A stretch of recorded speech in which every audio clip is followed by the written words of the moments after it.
course, it would be great, and also having open questions from the Q&A section with the entrepreneurs. But what is so on the long term? What is to be an entrepreneur, or to succeed, or to raise money, or to everything? Also, main step. With a great pleasure. So first of all, thanks a lot for inviting me and having me here. In a few words, I'm Leonid. I've been born in Ukraine, living in France since 11 years already. Entrepreneur, so my last company is called ANTICAFE. I'm going to tell you a bit more about that, but I founded my first company in Ukraine when I was 17, had another one 2 years later, lived for a little bit in Russia, in Seattle in the USA, and now installed in France. What I'm doing now, it's called ANTICAFE, which is a hybrid place in between co-working space and a cafe.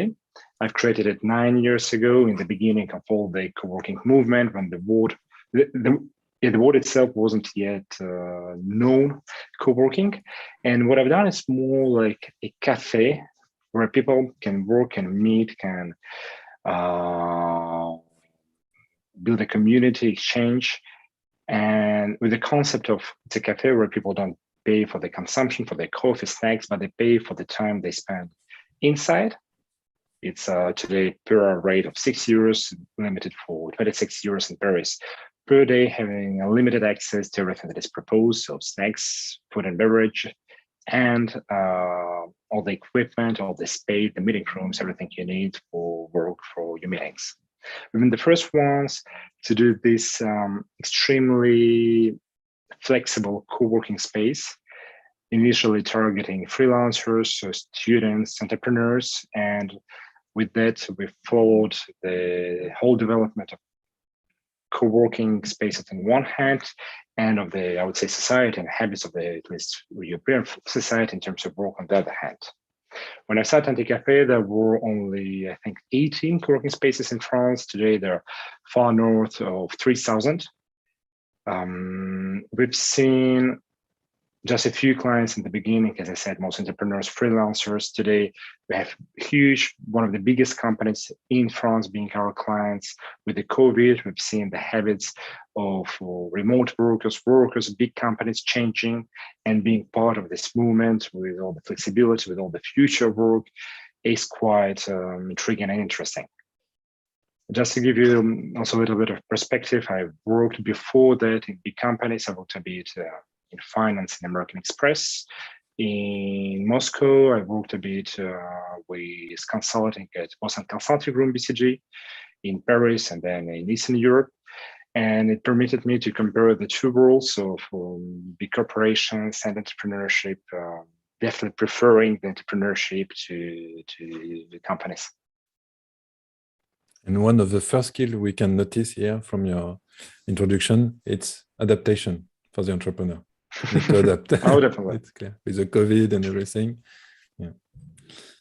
We can easily see it now with the COVID that nothing that we planned is going as it was planned, and which is the case for most of the companies. And actually, this is true, I think, all the time for the entrepreneurship. We must plan, we must build business plans and have a roadmap, but we can be sure that things not gonna go the way we planned.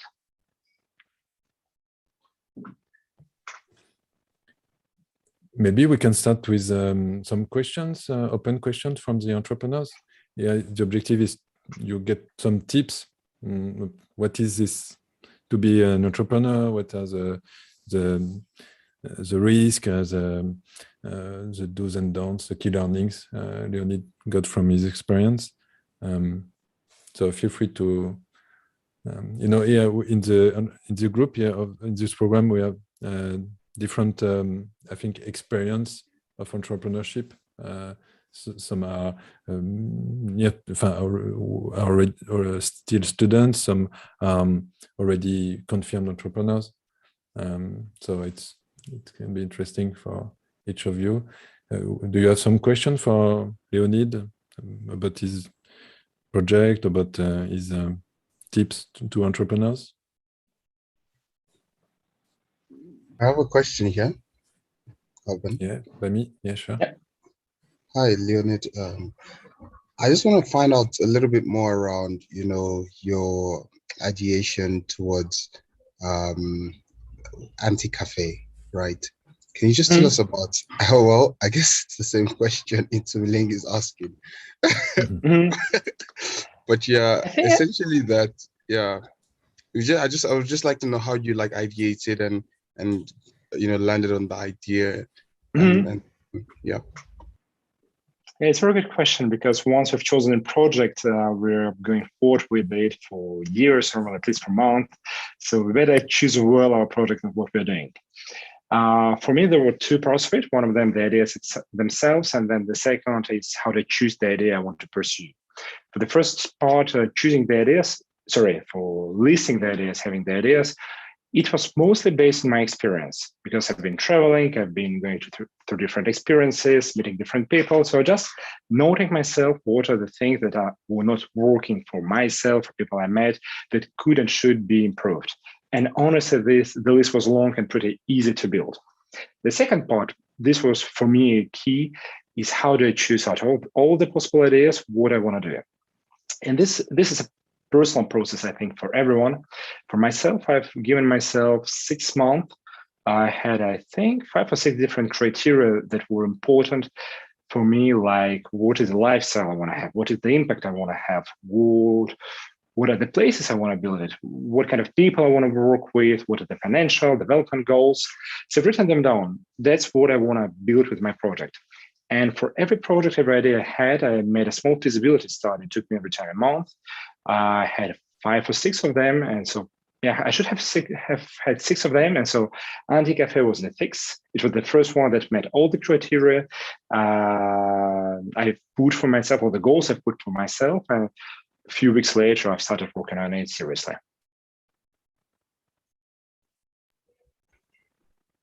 Okay, thank you.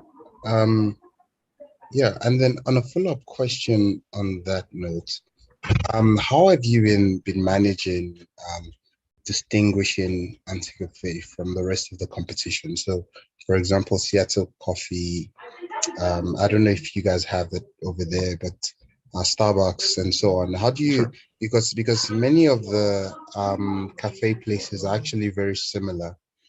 It's very hard to know the differences between the two of them. So maybe you could just speak around differentiating your business from the rest. Thanks.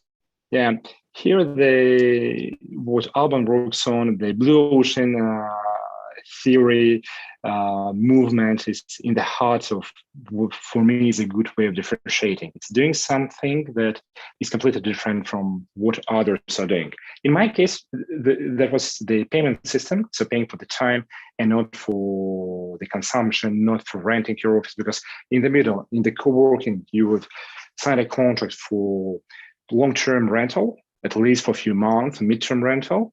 And in cafe, you would pay for your consumption for a coffee. What I did is mixing both of them, something that hadn't existed before that. And that brought a lot of interest. That brought interest from clients, from teammates. It permitted me to recruit people who liked the idea. And then it brought media. The media started talking about it. They said, hey, there is something weird open here in the center of Paris. What is that? Let's have a look at it. And they were eager to bring to the readers this new play, this new weird thing, ANTICAFE. And this permitted for actually quite a lot of years for us to have a good media coverage, to have a good interest that helped us opening multiple locations, actually in multiple cities in France and in Italy. And every time, since we were the first movers and first company doing something like that, to build a momentum.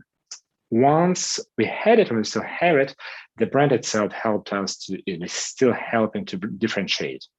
Even the name, I've chosen the way so that it would be a bit bizarre, a bit strange, especially in French.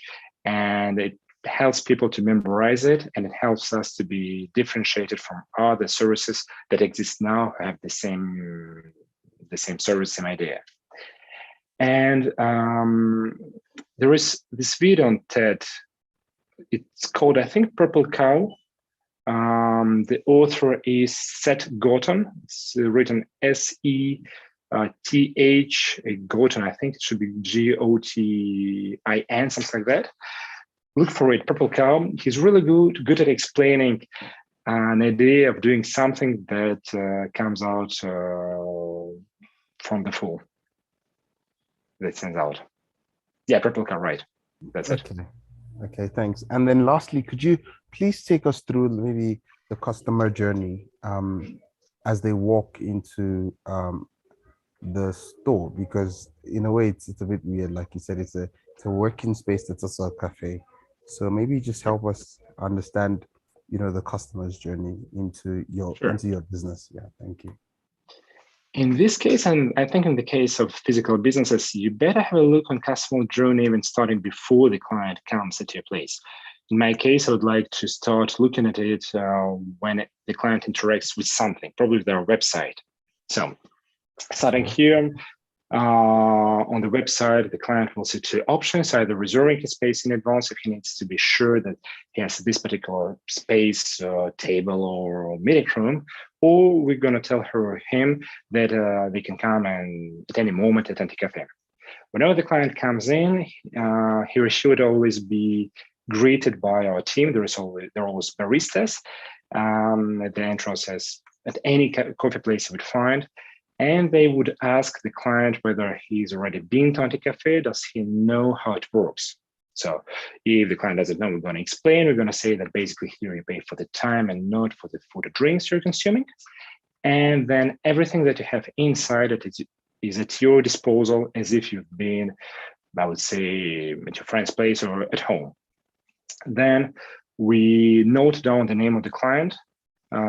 Before we used to give RFID cards, now we don't use them with the COVID to limit the number of objects that are being touched by multiple people. So we just write down our software the name of the client. This notes the time when he arrived, and then everything that is inside is really at his disposal. If the client wants some hot and cold drinks, you're gonna ask baristas are gonna prepare them for him. Then there are some snacks at free access on the bar counter. And then there is a whole space, usually it's going to be different levels. The first open space, which is going to be a bit noisier, a bit more like cafe ambience, then other rooms, meeting rooms, where the ambience is going to be calmer, more concentrated, so the client chooses wherever he wants to be. And at the end of his visit at ANTICAFE, he says, okay, I'm done, I'm leaving. The barista going to ask his name, find out how much time he spent. Let's say it's been 3 hours. So it's going to cost him 18 euros, whatever he's consumed, whatever he's taken at ANTICAFE, and basically that's done. And then we'll continue, we'll try to enroll the client into our membership program. And based on that, we'll try to keep in touch with him with the newsletters, with promotions. We'll, in some cases, try to propose to them the solutions for the companies. We have a solution which permits the company to give an easy access to ANTICAFE for its employees as a solution for remote work. So whenever the client leaves, we still try to keep the client the contact with him if we can. Does it sound clear for you? Very detailed, very clear, I think. And also you can notice that it's a 9-year, this project from Leonid at the beginning, it was created 9 years ago. And you see how it's the value proposition, it has a big resistance to the time because, and it's a very simple proposition. It means you don't pay what you consume, you pay only for time. All the rest, you can do what you want. You can have a coffee, cookies, go to work using this or this equipment. You just pay your time. You stay. And it's so simple that it's very efficient, very solid in the time. It will. And many people that I meet, even though they've never been to ANTICAFE, when I ask them, do you know what is ANTICAFE? Have you heard about it? Many would say that I'm not sure, I haven't been there, but is it something where you pay for the time, something like that? Since it's simple, since it's something unusual, people remember it. And that's the question to the differentiation. Sorry, that's the answer to the differentiation question you just had, at least for me. Strong differentiation. It's big differentiation. It's mostly from the simplification of the industry.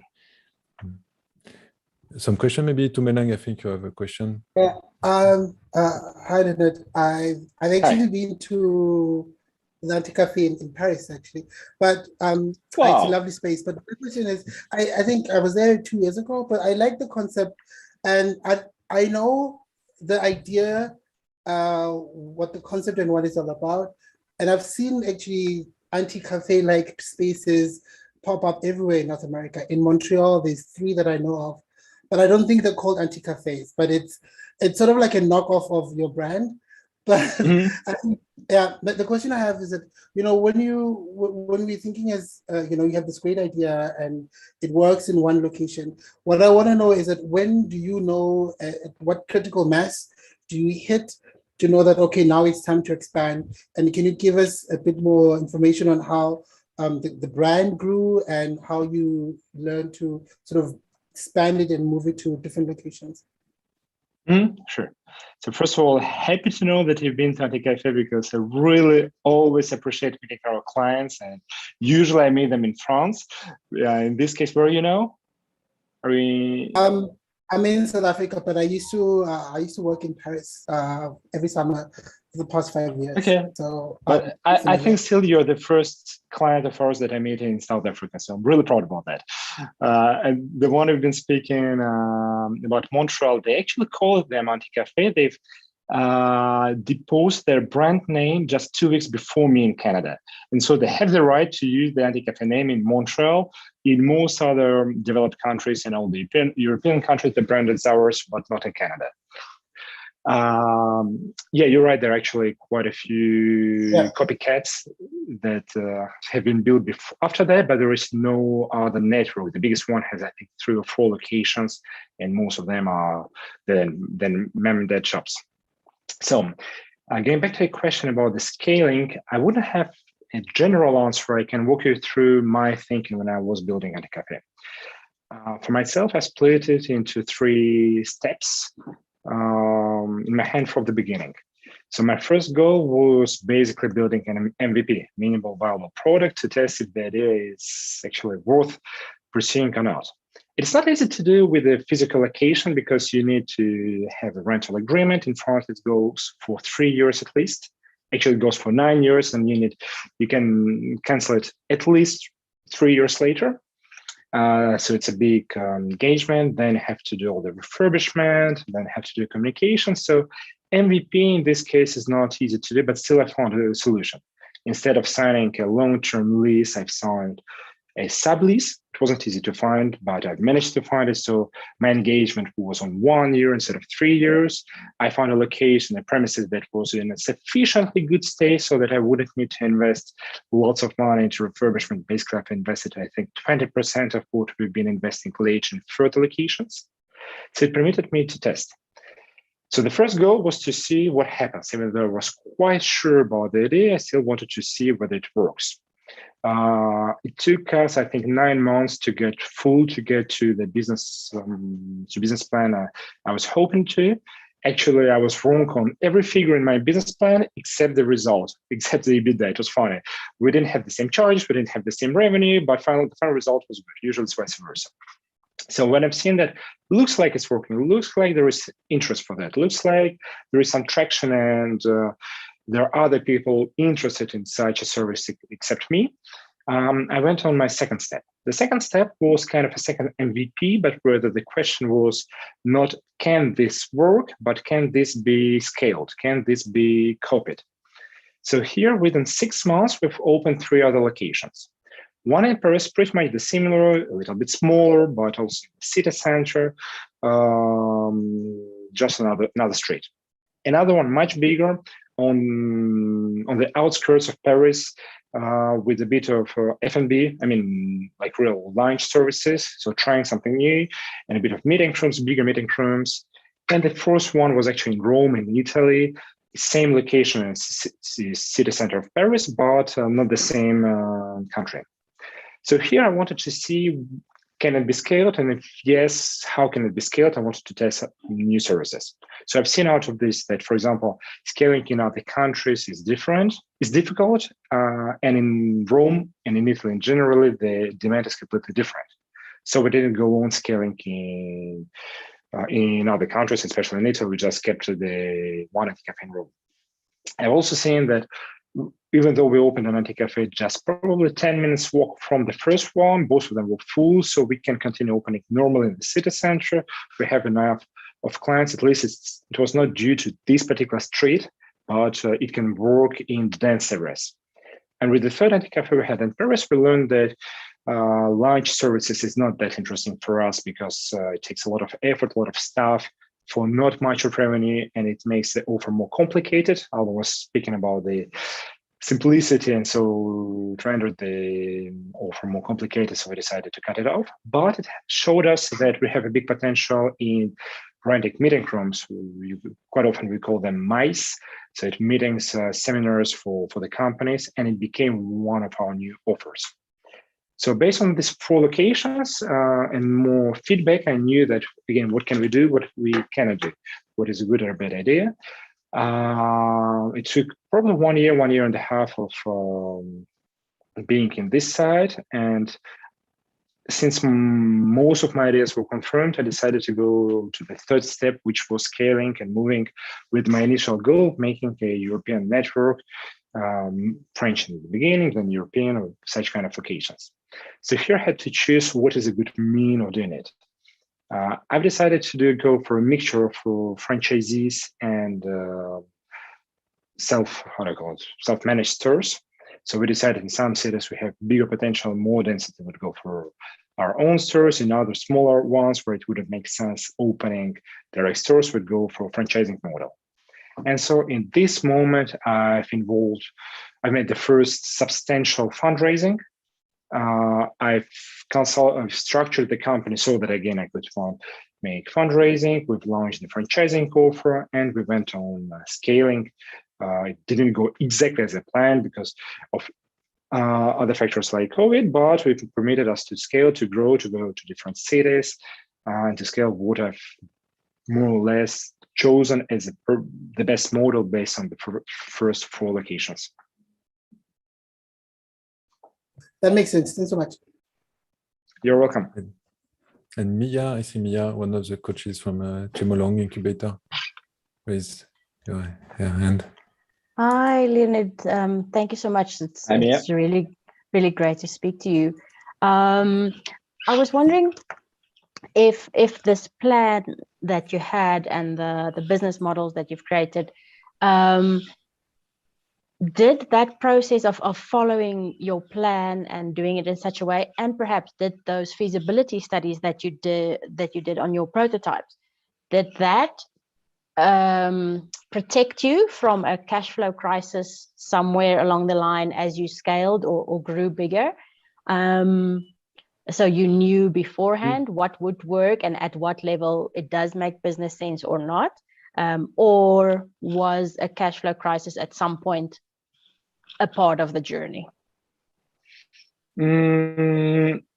I wouldn't say that it has protected us from cash flow crisis. For example, COVID is a big external crisis, which the result of which is cash flow, because we've been forced to be closed for 12 months within the last 2 years. And the clients' behaviors has changed. Actually, nothing goes to the plan. So it hasn't protected us from having to manage the cash flow, but it has allowed us to grow. I'm pretty much sure that if I haven't done my feasibility study in the beginning, I would have ended up with a project that wouldn't be interesting for me, that might have been a wrong project, that maybe wouldn't be a project that could work out. So definitely it wouldn't be a good idea starting without, even though it doesn't guarantee, to my understanding, that you don't have any crisis down the road. And then if I wouldn't be planning, I wouldn't be able to have fundraising. I wouldn't be able to build a team that would be interested by the project, by the growth, and I wouldn't be able to scale. So the planning doesn't guarantee that everything goes to the plan, but without the plan, you definitely can't move anywhere. The plan allows you to have the direction, allows you to have a goal and path you go through. But then you have to adjust it because, again, things don't go as planned. timelines are not as you plan. There are external factors. You continue learning, but without the plan, you go nowhere. Okay, cool. Thank you very much. I'm part of a makerspace, and I know there are very many types of makerspaces and fab labs and co-working workshops around the world. And we are forever looking into the business models that last, that work, that fail, and what makes it fail, and what makes some of them last, and what happens when the industry shifts, whether that means failure or whether it just means shift with it and look at what people now need, and change to address those needs. But thanks, yeah, that's quite insightful. Thank you. You're welcome. My pleasure. Do we have some other question from the coaches or the entrepreneurs for Leonid? And yes, also yes, we can have one. Yeah, sure. And after this question, maybe we can, if you want, you can submit these ideas you already had from your exploration, from the ideation workshop you just made, and have the feedback from Leonid. It can be very useful, I think. But okay, yeah. Oh yes, I had one question for Leonid there.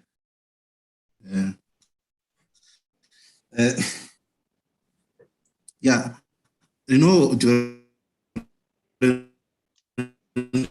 I'm afraid I can't hear you well. Is it only me? Yeah, the connection. But okay, your connection. Company, maybe you have you are expert in one field. Maybe I think it's. But okay, can you start again? Can you start again? Can you hear me now? Okay, I'll just try to type it in text.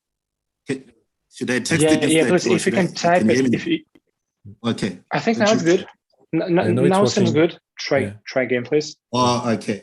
No, I was asking, as a startup, back in a time when you're still starting, I realized that in many businesses you find that you need just more than one expert on the business. Maybe you are good at making coffee, but you need someone for marketing. How are you going about to identifying other skills that you needed for your business to keep on going as a startup? The founder team. Yes. So just to be sure I heard it well, your question is, how do you choose the experts and the skills you need to start the company, right? Yes. Also the financials that came with it, because you still have to pay for those people or some company that you're outside. Sure, definitely. So speaking about the financials, whenever you're taking some engagements to pay people, you must be sure to be able to do it, especially in case of people, in case of employees, in case of freelancers, people who live on what you pay them on monthly basis. You must be sure to be able to pay them. This is unfortunately or fortunately unquestionable to my understanding. How do you choose them? That's a good question. Let me think about that. In case of ANTICAFE, I've learned making coffee actually when I opened ANTICAFE from my designer. He used to work at a bar before. He knew how to do it and how to use the coffee machine. So he taught me. This was not a critical skill because for me, the main service was not about the service itself, I mean the food or the beverages, but more about the interactions, the community, the atmosphere, and interaction with people. I didn't speak in French before. I learned it while opening ANTICAFE.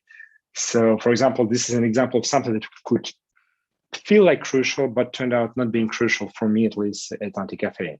What was crucial for me in the beginning is having someone who could communicate well in written, who could run communications, external communications, because it was crucial for launching the company and the brand. So here I had to find someone good, and I couldn't afford someone expensive. So I found a really good intern who ended up working with me for 6 years as an employee and who helped me hell a lot. Do you know the theory of bootstrapping? Does it ring you a bell? It's more of an approach. No, she said, what is the priority? Yeah. I'll get back to that priority. I would like still to think a few words about the bootstrapping, because this is a really good approach, how to get some skills. I'm giving you a few examples. The idea of bootstrapping is getting a lot with really little resources. In bootstrapping software development, no, not really. I don't think so. Can that be used in apply any field, yeah.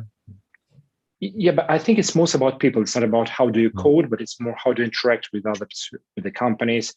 And the idea is here to find something that you can give to others that that is not straightforwardly money. The easiest example of France. For my example, I needed designers. I couldn't afford paying good designers what they were worth of, but I found a young team who needed a working space. And I had a working space. I just signed a lease. So I gave them a lease, for example, for an office space for 1 year free. In exchange for the help with building first ANTICAFE, they helped me to also to construct it a bit. Then they taught me how to do coffee. So this exchange, and it went on like that. I've managed to have experts without it costing me actually a lot. The critical skills, the question that was just written down, for me, it would come from the MVP. What do you need to test at your MVP? At MVP, you have some hypothesis that you're testing with your prototype. And first of all, you need to limit, to my understanding, the hypothesis. And then you see what you need to do in order to answer that. And based on that, I think you choose the skills that you absolutely need. You need some finance. You can't go, to my understanding, build a company without a spreadsheet, without an understanding what going to be the business plan. In most cases, you need communications. In every case, you need human skills, but I think it's crucial for an entrepreneur, for a business owner to have human and people skills to be able to manage a company. But then it really depends on every project. And I would again choose it by the question, what do I need to answer my hypothesis? And only this, prioritizing and choosing only this in the beginning. Thank you so much. You can see on the chat American direct translation for bootstrapping. Mm-hmm. It's how you put it on. I think it's a good one. Yeah, that's where it comes from. Lovely to meet you. It's great to meet another Ukrainian-French connection. I live in Valencia, Spain, and we have a lot of Ukrainian-French connections. It's so weird. I'm not sure why, but something in the water. But so what we have here is, Santander Bank. They have kind of an area, kind of like yours, where if you are a member of the bank, you can use their workspace. Have you looked at partnerships like this, different industries maybe, or I know that a lot of offices are now saying, we don't need to come to the office during COVID, but just go to this place. Have you looked at partnerships like that? It's great you're speaking about that, because something we're working at right now, and this is the biggest project for us at this moment.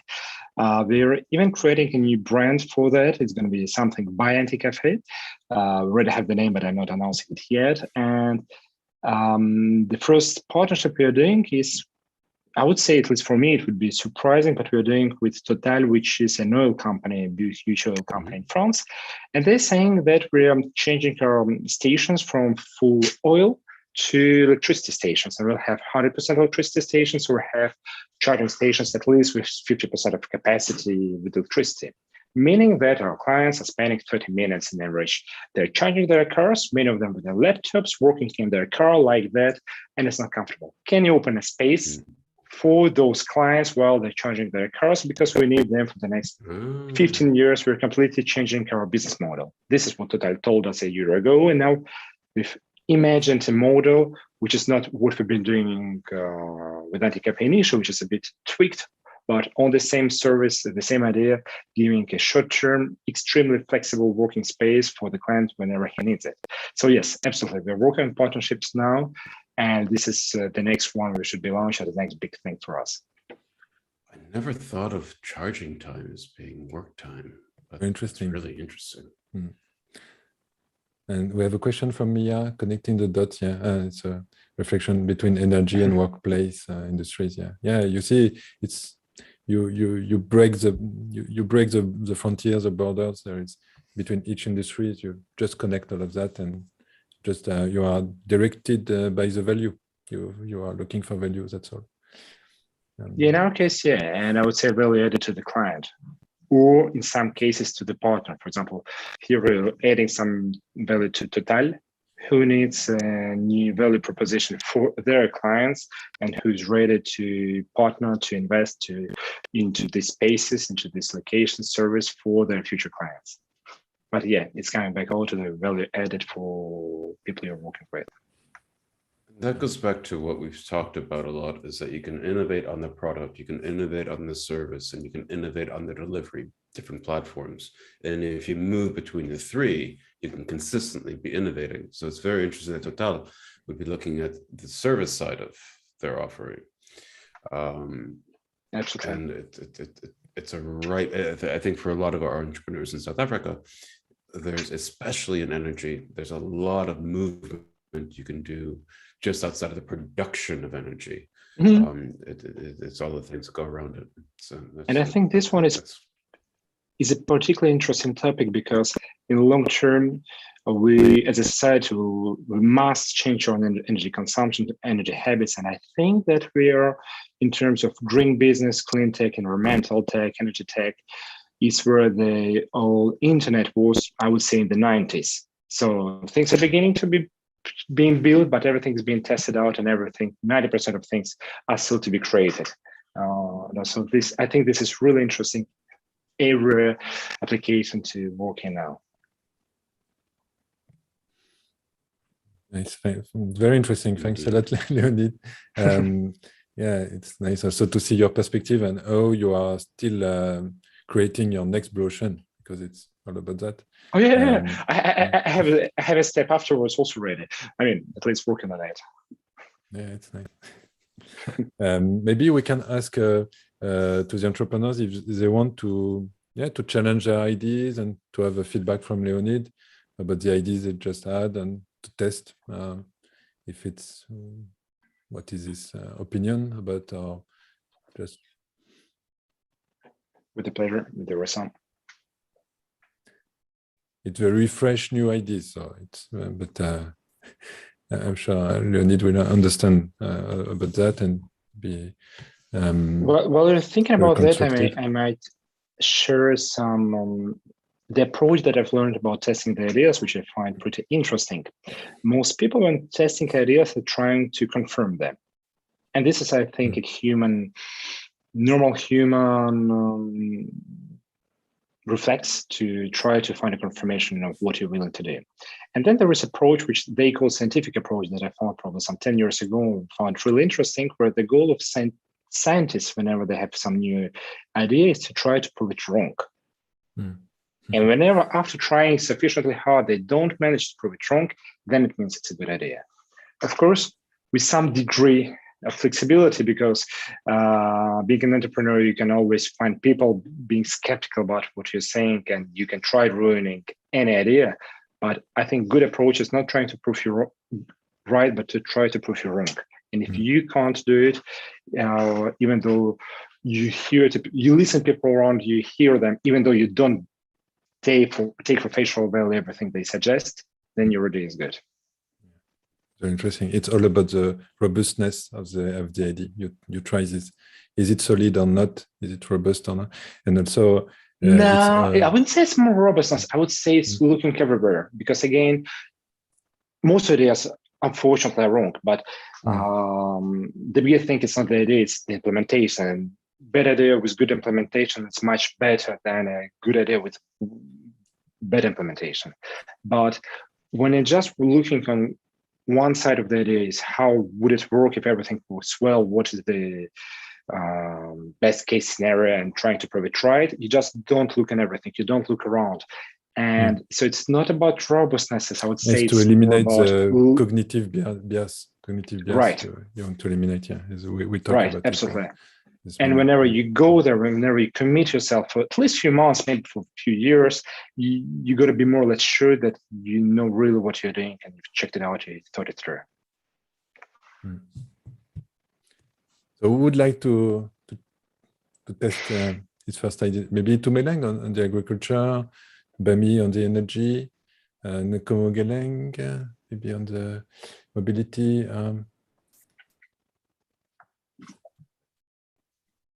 Tumeleng, you want to start? I'm sure you have already a lot of ideas. Well,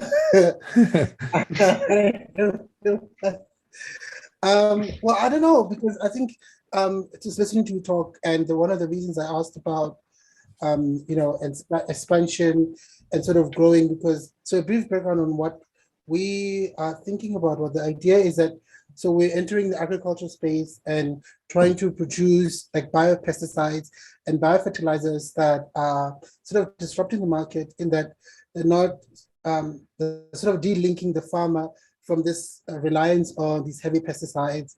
So it's sort of a new industry and a new market. And one of the things that I've been thinking, the idea is from doing these interviews, there's sort of this lack in communication between the end user, the farmer, and the product. So there's sort of this disconnect in trying to understand how to use a product, so how to simplify that process. So one of the ideas that I had was that, well, I think it's easier in this instance because unlike in maybe starting a cafe or an ANTICAFE, is that you are catering to a very specific market where change is not something that farmers they're not going to jump on anything new anytime soon. So I think one of the ideas and challenges that I was sort of discussing was that maybe it's easier to, before start thinking about conquering the world and changing, feeding the world tomorrow, is starting with a small network of those farmers or those small scale individuals who are willing to take on the ideas that we might have, that, we provide the services that the alternative service provider is not providing, and sort of helping them with this transition, which is why I asked the question about, scaling up, and when do you know is enough point if you've had enough of that momentum. So that's sort of where we are now, and sort of thinking about how do we bring this idea and this concept and develop it into a product that we can then give to the customer. Because I think similar to what you're offering, it's not just the product that we're offering, we're providing a product and a service. And the service is this ongoing pre-sale consultation, during, post-sale consultation, and sort of like management as part of the product itself, not just saying that, here's some fertilizer, come back next month, So it's sort of, that's sort of the idea that I'm sort of building in my head, that maybe this is sort of the winning Blue Ocean Award, providing sort of a product and a service in a sort of a hybrid model, which is something that doesn't exist quite yet in the market. The good news about what you're saying is that it's a huge market, a growing market. It's not an easy one, but I would say it's an interesting one. So going back to the question about when should you scale, I think since it's a B2B service, B2B has few advantages. It's easy to scale when you have a clear value proposition and value added for your client. In B2B, it's always connected to business model. It always connected to how can I help the client either earn more money or spend less, which is finally helping your client to gain more and giving him a competitive advantage comparing to the competitors. And so whenever you know that you can definitely help your clients do that, this is the moment you can scale. Just keeping in mind what are the costs for you for scaling, and that's what you can gain. Can you pay all the costs you'll have associated? And then based on the main question would be, to my understanding, what is the value added? Based on what you were saying, I have a feeling that there are 3 areas you can look for it. You've started saying, but you've used it only once, the word bio. You said bio fertilizers and biochemicals, I think. How did you say? Pesticides. So first can be bio, is it? We'll have a look. Second can be the services you've been speaking about. And third, should always be some financial gain, to my understanding, for B2B, because services can help with that. So first of all, out of these three, which is, to your understanding, the main value added for the user, for your client? From the interviews that I've conducted, when I see that's missing, the gap is that there currently is no service that's being provided. A lot of the non-customers and customers that use pesticide or alternative products that also can be called biofertilizers, there isn't the service. So the service is the one thing from everything, more than non-customer interviews that I've conducted, that's the one thing that comes up time and time again, is that you know that they need it. Yeah. Okay, based on that, this is what's coming from them, is that because it's important for them in that, because they don't also know how to use some of these products, because I'm mainly targeting like small scale farmers, not like huge corporations. So small scale farmers, they don't have the necessary education and information on when to apply the product, how to use it. So I think that's one of the things that was the pain. A good thing about this is that for services for this kind of education, you don't even need to launch a proper product. You can be an intermediary, a reseller or platform, something like that, in order to help them with that, with added value. And this can be the source of your operating margin, which permits you to build and scale your company, which means that you need much less of an investment, at least in the beginning, and your MVP is much easier. There is an interesting company, you can look at it, which brought exactly services. The company is called Slize. It's in America, SLIZE, I think that's the way you write it. It's a platform for selling pizzas. The question was, why would you launch in recent years a platform for delivering some food if there is Deliveroo, there is Uber Eats, there are all other companies, and every pizza guy has its own delivery, at least had before that. How could you launch some specialized pizza delivery? And their answer was that the guy who made it, he was a pizzaiolo himself. I think his parents were, and he was understanding perfectly what are the problems of pizza companies, small shops. And so he managed exactly to give them the services they needed, the doing their accountability, doing their communication, so that their clients could concentrate on making pizzas and delivering the pizzas. I mean, not delivering, but providing their clients with the pizzas they wanted. And this is the approach of what you're saying. You don't change the product, but you give services to someone small. There is a really good podcast on it. You can listen to it. The guy who made it is called Fabrice Grinda. Alban, maybe you can type it out, Fabrice Grinda, so to be sure it's written. Yes. Sure. It's a French-American entrepreneur, and he's got a podcast called Dancing with Unicorns. And so he has one of the podcasts, it's in English, about this company, Slize. Can give you some ideas about value added in services and what you're describing. If your hypothesis is correct that the small farmers need services, then there is something to be done. Yeah, I think that's quite insightful, because I think for me it's sort of understanding what those needs were and sort of providing the service, but also with an ultimate goal of being able to produce the product ourselves as well, and say that, we're not just only the middle person, but we can be the one-stop shop for all the farmers' needs. But I think in terms of us growing as a company, maybe you're right in that maybe focusing on strengthening those core competencies, that is the services that will pivot us into a better position that we can then launch new services and products in the future. Yeah, could be a good approach. Just one thing in your pitch, you started your pitch about the product, and I don't think that you need to launch a product in order to do this. It can be a platform, and platform approach has a lot of advantages you might want to seize. They have not yet built the strategy, the brochure metrics, and everything, and they are just at the beginning. But soon, we'll have also pitch training with professional investors. Yeah. It's good. That's good. Thank you so much for that. Yeah, it's very nice, very nice. Maybe some. I'm just. Yeah. I need to jump another call in 5 minutes. Sure. So there is last other question that would be the pleasure. Thanks a lot, Leonid. Very kind. So thank you for our time. If there is one more question, maybe we can try one more to test another ID from one of the entrepreneurs. Maybe from Matoke and Empo about housing. If you want to test one of your ideas with Leonid, having his feedback, or maybe Bami and Kanayo about energy, or so.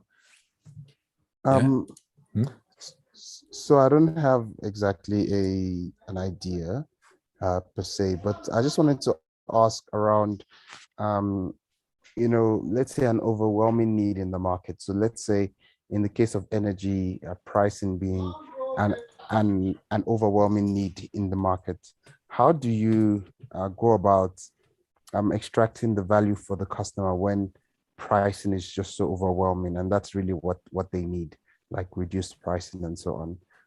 How do you unpack that?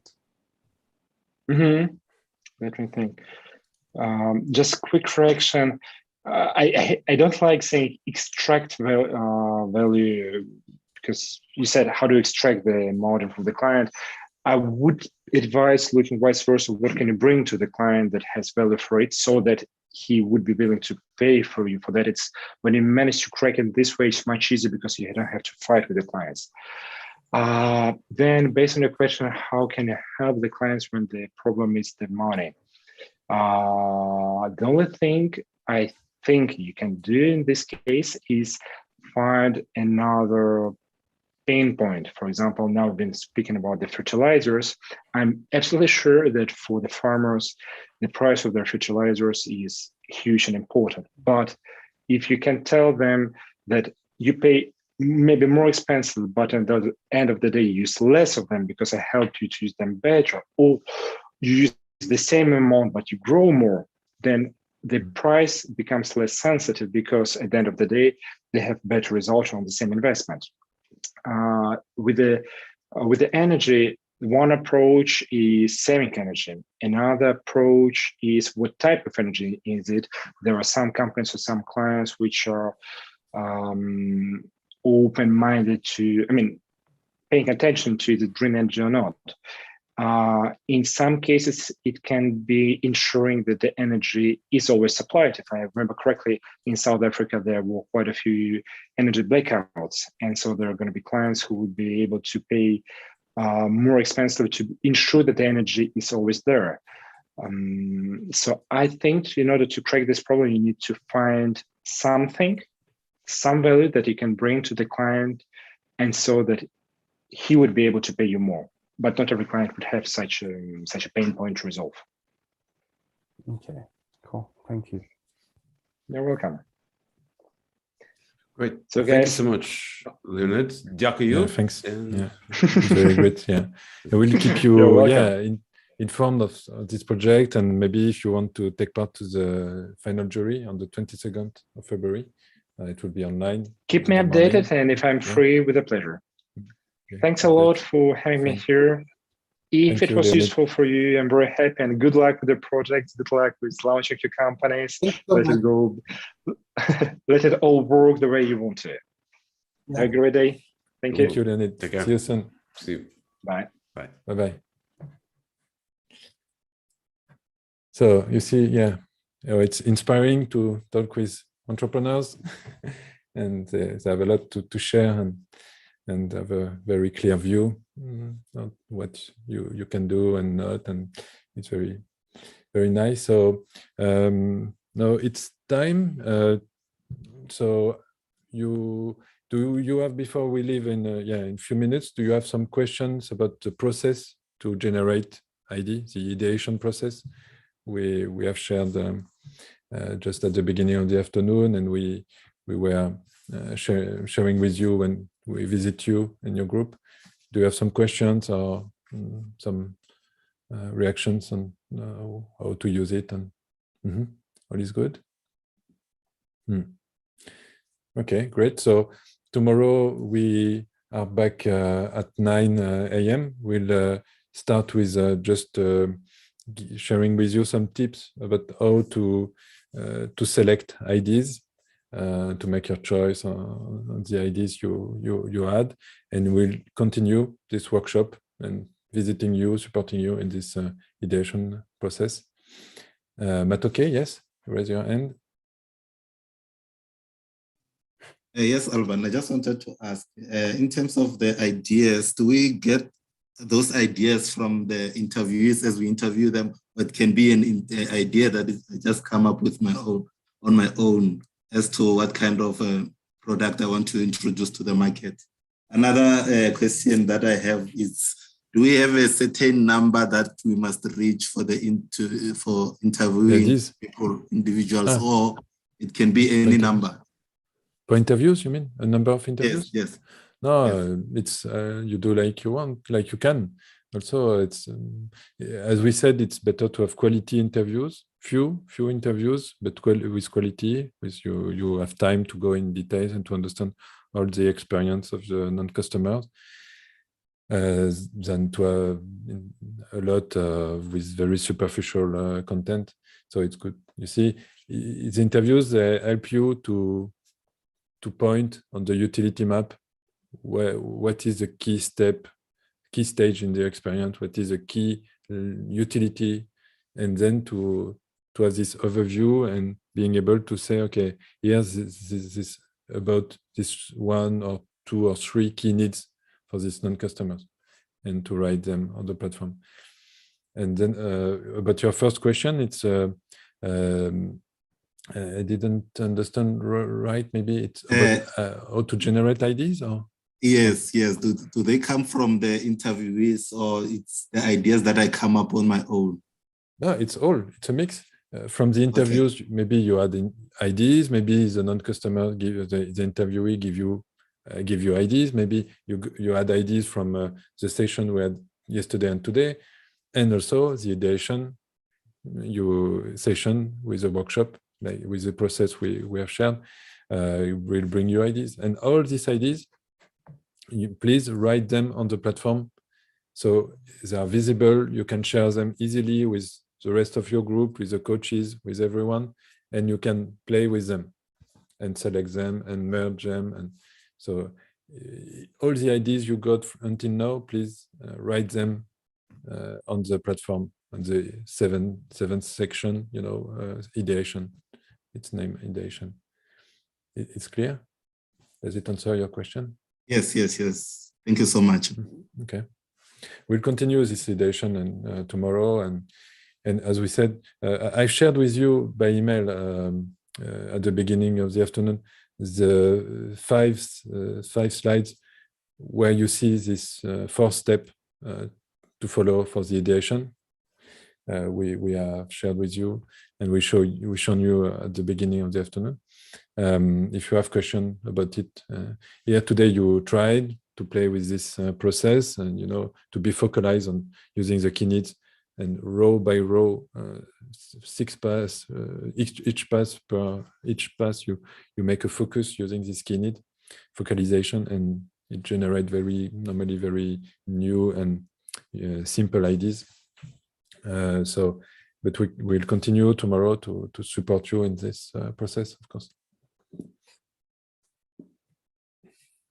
And as we said, you have until you have until the 3rd of February to be ready to select your ID. Okay, see you tomorrow, 9 a.m. Bye-bye. Have a good evening. Thanks so much. Have a good evening. Bye-bye.